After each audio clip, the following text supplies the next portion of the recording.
বাংলাদেশের অন্তর্বর্তী সরকারের জাতীয় নিরাপত্তা উপদেষ্টা ডক্টর খলিলুর রহমানকে নিয়ে সম্প্রতি একটি বড় বিতর্ক উঠেছে। অভিযোগ উঠেছে তিনি বাংলাদেশের পাশাপাশি অন্য একটি দেশের নাগরিক। প্রশ্ন উঠেছে, জাতীয় নিরাপত্তা উপদেষ্টার মতো স্পর্শকাতর পদে বিদেশি নাগরিকের পদায়ন দেশের স্বাধীনতা ও সার্বভৌমত্ব হুমকির মুখে পড়তে পারে কিনা। এমন পরিস্থিতিতে বিদেশি গণমাধ্যমের খবর হলো, জনাব খলিলুর রহমান ও তার পরিবার ১৯৯৮ সাল থেকে আমেরিকাতে থাকেন। এমনকি তার যে দুটি ফেসবুক অ্যাকাউন্ট আছে তাতেও তেমন তথ্য পাওয়া গেছে, তবে তার দুটো অ্যাকাউন্টই ছদ্মনামে। চলুন যাওয়া যাক বিশ্লেষণে।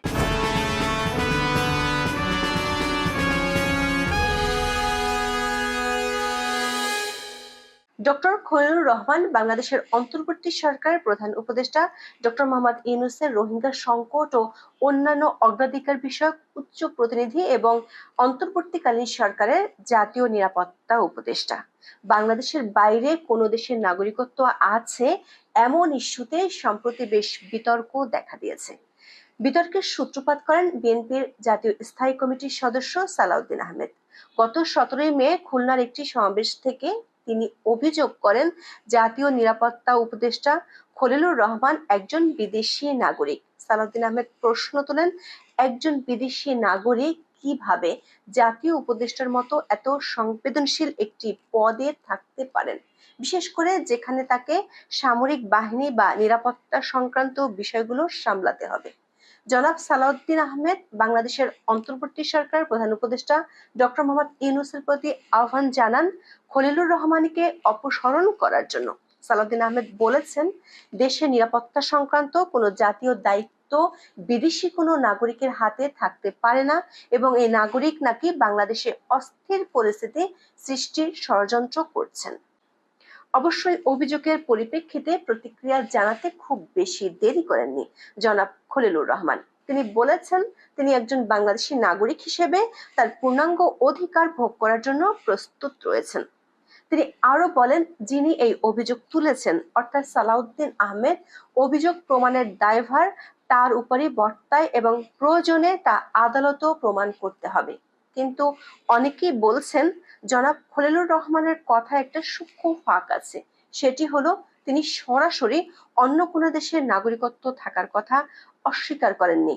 বলেননি যে তার দ্বৈত নাগরিকত্ব নেই, বরং বাংলাদেশী নাগরিক হিসেবে অধিকার ভোগের কথা বলেছেন।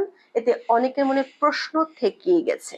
এই বিতর্কের মুখে নর্থ ইস্ট নিউজ নামের একটি সংবাদ মাধ্যম খলিলুর রহমানের ব্যাপারে বিস্তারিত অনুসন্ধান চালায় এবং বেশ কিছু চাঞ্চল্যকর তথ্য প্রকাশ করেছে। নর্থ ইস্ট নিউজ দাবি করছে, তারা ইউএস রেকর্ডস ঘেঁটে পেয়েছে জনাব খলিলুর রহমান ১৯৯৮ সাল থেকে মার্কিন যুক্তরাষ্ট্রে বসবাস করছেন।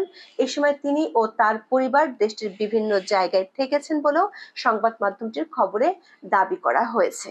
জনাব খলিলুর রহমান ১৯৯৮ সালের অক্টোবরে ওয়েস্টচেস্টার কাউন্টির স্কার্সডেলে থাকতেন। এছাড়া তিনি ম্যাসাচুসেটস এবং কানেকটিকাটেও থাকতেন। নর্থ ইস্ট নিউজ বলছে, খলিলুর রহমানের স্ত্রী হলেন নূর নাহার রহমান।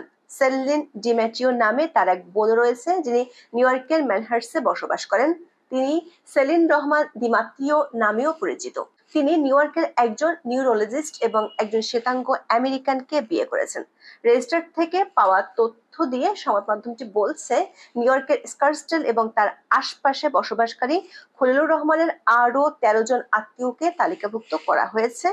তাদের মধ্যে রয়েছেন তার মেয়েরা, যাদের মধ্যে একজন হলেন Lamia Nowrin. North east news Facebook profile ঘেঁটে জনাব খলিলুর রহমানের ব্যাপারে চমকপ্রদ তথ্য পেয়েছে। খলিলুর রহমানের ফেসবুক প্রোফাইল হলো রজার রহমান নামে, যেটিকে নর্থ ইস্ট নিউজ বলছে ছদ্মনাম। তবে আমাদের অনুসন্ধানে রজার রহমান নামে দুটি ফেসবুক অ্যাকাউন্ট পাওয়া গেছে এবং এই দুটি অ্যাকাউন্টই জনাব খলিলুর রহমানের। তবে একটি অ্যাকাউন্ট তিনি ২০২৩ সালের ৫ জানুয়ারির পর থেকে আর চালান না। দুটো অ্যাকাউন্টের বন্ধু তালিকা প্রায় একই, আর পুরাতন অ্যাকাউন্টটি ২০০৯ সালের নভেম্বরে তিনি চালু করেন। তবে জনাব খলিলুর রহমান কেন ছদ্মনামে ফেসবুক অ্যাকাউন্ট চালান তা স্পষ্ট নয় বলে দাবি করেছে নর্থ ইস্ট নিউজ। দুটি অ্যাকাউন্টে যে জনাব খলিলুর রহমানের, তার একটি বড় প্রমাণ হলো তার প্রোফাইল ও কভার ফটোর নিচে করা মন্তব্যে বন্ধুরা তাকে খলিল ভাই এবং তার স্ত্রীকে সাথী আপা বলে সম্বোধন করেছেন। রজার রহমান নামে দ্বিতীয় যে অ্যাকাউন্টটি, সেটিতেও কমেন্টে তার বন্ধু ও পরিচিতজনেরা খলিল ভাই এবং সাথী আপা বলে সম্বোধন করেছেন। রজার রহমান নামের প্রোফাইলে জনাব খলিলুর রহমানের পারিবারিক অনেক ছবি আছে, যার বেশিরভাগের লোকেশন দেয়া আছে যুক্তরাষ্ট্রে। তাছাড়া এই প্রোফাইল থেকে তার ঢাকায় ভ্রমণ করারও তথ্য পাওয়া যায়। দর্শক, বাংলাদেশে মন্ত্রী, এমপি বা তাদের সমমর্যাদার লোকদের দ্বৈত নাগরিকত্ব নিয়ে বিতর্ক অনেক দিনের। বিগত আওয়ামী লীগ সরকারের 24 জন সাবেক মন্ত্রী, এমপির বিরুদ্ধে বিদেশি নাগরিকত্ব বা রেসিডেন্স কার্ড থাকার অভিযোগ আছে। বিষয়টি নিয়ে বাংলাদেশের দুর্নীতি দমন কমিশন বা দুদক তদন্ত করছে। বাংলাদেশের সংবিধানের 66 অনুচ্ছেদ অনুযায়ী কোনো ব্যক্তি যদি বিদেশি রাষ্ট্রের নাগরিকত্ব অর্জন করেন বা বিদেশি রাষ্ট্রের প্রতি আনুগত্য স্বীকার করেন, তাহলে তিনি সংসদ সদস্য বা মন্ত্রী হতে পারেন না। আর তথ্য গোপন করে যদি এমনটা হয়, তাহলে তা আইন ও সংবিধান পরিপন্থী। তবে অন্তর্বর্তী সরকারের বিধান যেহেতু সংবিধানে নেই, তাই এই সাংবিধানিক বিধি তাদের ক্ষেত্রে প্রযোজ্য কিনা তা নিয়ে কেউ কেউ বিতর্ক তুলতে পারে। কিন্তু একজন মন্ত্রী যেভাবে শপথ নেন এবং একজন মন্ত্রী বা প্রতিমন্ত্রী যেভাবে ও যেসব দায়িত্ব পালন করেন, তাই করেন একজন উপদেষ্টা। তার চেয়ে বড় কথা হলো, সংবেদনশীল জাতীয় নিরাপত্তা উপদেষ্টার পদে একজন বিদেশি নাগরিক থাকা নিয়ে প্রশ্ন তোলাটা অমূলক কিছু নয়। শুধু খলিলুর রহমান নয়, অন্তর্বর্তী সরকারের আরো কয়েকজন সদস্যের বিরুদ্ধে বিদেশি নাগরিকত্ব বা দ্বৈত নাগরিকত্বের অভিযোগ উঠেছে। সাবেক প্রধানমন্ত্রী শেখ হাসিনার ছেলে সজীব ওয়াজেদ জয় এক ফেসবুক পোস্টে অভিযোগ করেছেন, অন্তর্বর্তী সরকারের সঙ্গে যুক্ত 17 জনের বাংলাদেশ ছাড়া অন্য এক বা একাধিক দেশের নাগরিকত্ব রয়েছে। তার দেওয়া তালিকা অনুযায়ী প্রধান উপদেষ্টা ডক্টর মোহাম্মদ ইউনূস সহ 17 জন বিভিন্ন দেশের নাগরিক। জনাব জয়ের এই দাবির বিরুদ্ধে প্রধান উপদেষ্টার দপ্তর কিংবা বাংলাদেশ সরকারের পক্ষ থেকে কোনো প্রতিবাদ করতে দেখা যায়নি। অবশ্য সজীব ওয়াজেদ জয় নিজেও কিছুদিন আগে মার্কিন নাগরিকত্ব নিয়েছেন, যদিও তার দল থেকে দাবি করা হয়েছে বাংলাদেশের অন্তর্বর্তী সরকার তার পাসপোর্ট বাতিল করায় তার ভ্রমণের জন্য মার্কিন পাসপোর্ট লাগতো, তাই মার্কিন নাগরিকত্ব নিয়েছেন।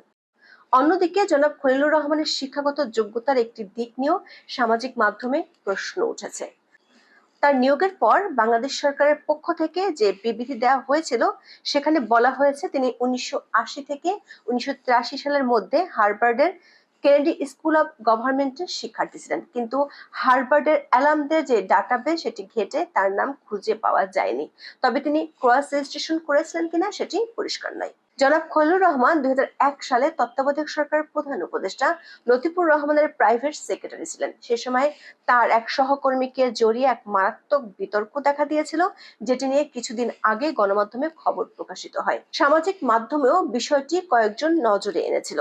দর্শক, জাতীয় নিরাপত্তা উপদেষ্টা খলিলুর রহমানের বিরুদ্ধে বিদেশি নাগরিকত্বের অভিযোগ উঠেছে এবং তিনি সরাসরি অস্বীকার না করে প্রমাণের ভার অভিযোগকারীদের উপর ছেড়েছেন। গণমাধ্যমের খবরে তার লম্বা সময় ধরে আমেরিকায় থাকা এবং অন্য নামে ফেসবুক ব্যবহারের ইঙ্গিত মিলেছে। আর এই পুরো সিচুয়েশনটা সাংবিধানিক যোগ্যতা, স্বচ্ছতা আর দ্বৈত নাগরিকদের রাষ্ট্রীয় পদে থাকা নিয়ে যে পুরনো বিতর্ক, সেটাকে আবার উস্কে দিয়েছে। বিশেষ করে জাতীয় নিরাপত্তা উপদেষ্টার মতো অত্যন্ত স্পর্শকাতর একটা পদে। দর্শক, এখানে শুধু আইনের প্রশ্ন নয়, বরং জাতীয় নিরাপত্তা উপদেষ্টা খলিলুর রহমানের বিদেশি নাগরিকত্ব নিয়ে যে অভিযোগ উঠেছে তা অত্যন্ত গুরুতর। এই বিতর্ক বাংলাদেশের রাজনৈতিক অঙ্গনে এবং সাধারণ মানুষের মনে গুরুত্বপূর্ণ প্রশ্ন তৈরি করেছে। এই বিষয়টি ভবিষ্যতে কোন দিকে গড়ায় তা দেখার জন্য আমাদের অপেক্ষা করতে হবে। আজ এ পর্যন্ত। সবাই ভালো থাকুন, সুস্থ থাকুন, নিরাপদে থাকুন। দেখা হবে আগামী পর্বে।